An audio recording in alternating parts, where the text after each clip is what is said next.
On the 24th of October 1946, a 49-year-old war criminal was led out to the execution post inside of Pankrak prison.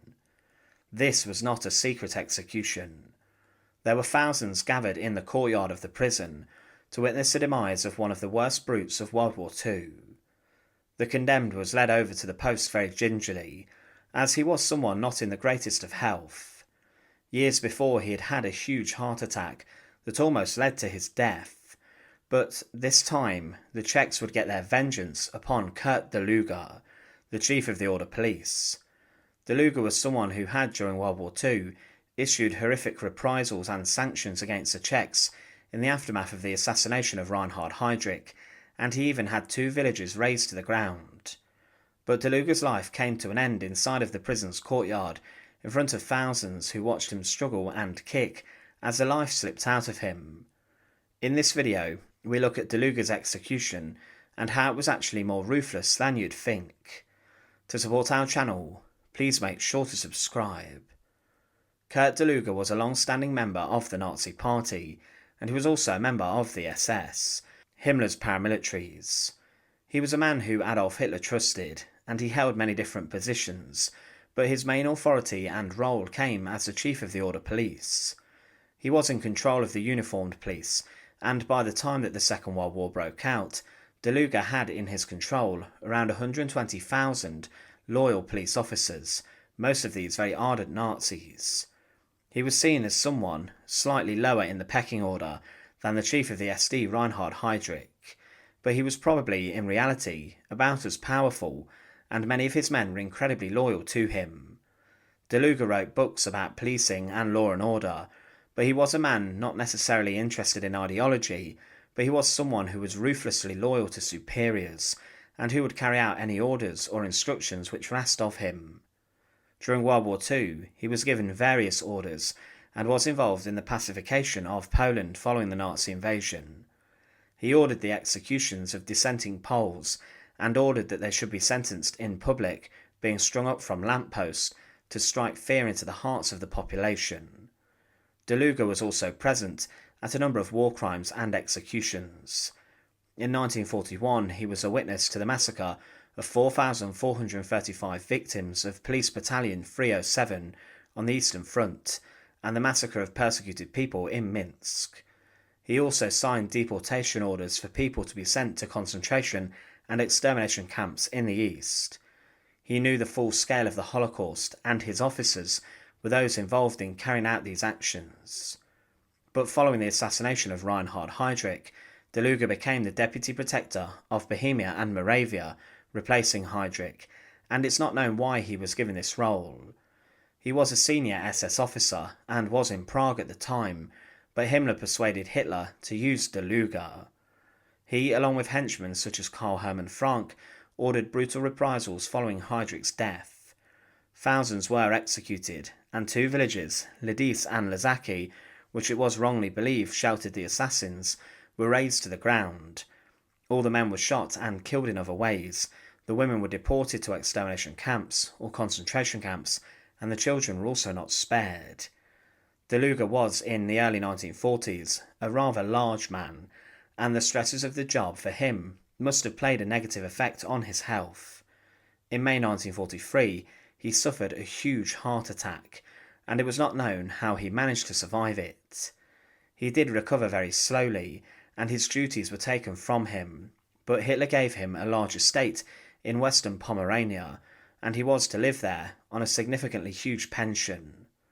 At the end of the war, he was arrested and was brought to trial as a major war criminal. It's not known why he wasn't present at the Nuremberg trials, but he was instead extradited to Czechoslovakia to stand trial for many crimes against humanity that he was responsible for, whilst he served as the Deputy Protector of Bohemia and Moravia. Daluege shocked the courtroom, and he was very unpleasant and also unrepentant.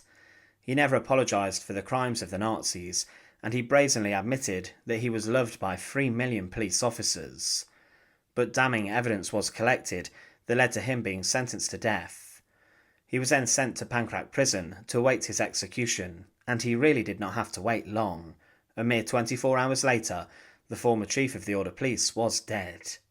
On the 24th of October 1946, he was brought out from his prison cell into a clearing in Pankrak prison, and stood opposite him were thousands of public witnesses, including journalists and locals who wanted to see the demise of Daluege. In their eyes, he was someone who deserved what was coming for him, the Czech method of pole hanging. Despite the executioners claiming pole hanging was more humane and quicker than using a gallows, the method was shocking. It was grossly public and could often go wrong, leading to death occurring some minutes after the short drop was released, as someone would strangle. Daluege was brought to the 3-metre post, and the executioner and his assistant then secured him to the post using a sling across his chest.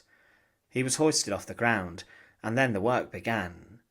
The executioner's assistant passed a rope around his feet, and then this was passed through a pulley at the bottom of the post, and the executioner secured a noose around his neck, and this was passed through a pulley at the top.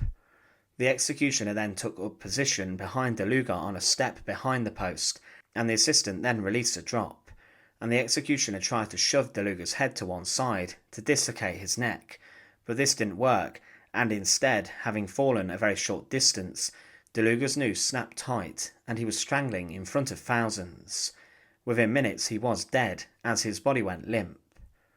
One eyewitness to the proceedings claimed that he was hanged after attempting to take his life in prison, and the prison guards called a doctor in time to prevent his bleeding to death. Daluege's last words before he was hanged were, "I will die like a hero, like thousands of other Germans." Now, the execution of Daluege was much more ruthless than it could have been. Firstly, his execution was immensely public, with many people invited to witness the proceedings inside of Pankrak prison, a place where he had overseen a lot of tyranny. Many of these people were dressed in their finest clothes. The witnesses were in places 10 deep, and they stood very close to the execution post, and the fact Daluege was above the crowd led everyone to have a good view of the proceedings. The method of execution was also rather ruthless. He was not condemned using the long drop like other war criminals, which resulted in a quick execution. Daluege suffered pole hanging, and as mentioned, the executioners liked to think this was more rapid, but this often went very wrong. It was much trickier to bring about a death too, in a quick fashion, and it relied on not gravity, but the skill of the executioners. As the drop was released, the executioner did not manage to dislocate his neck, meaning he instead struggled to death, strangling, with the life being choked out of him on the pole in front of the crowd, who would have heard the gargles and struggles.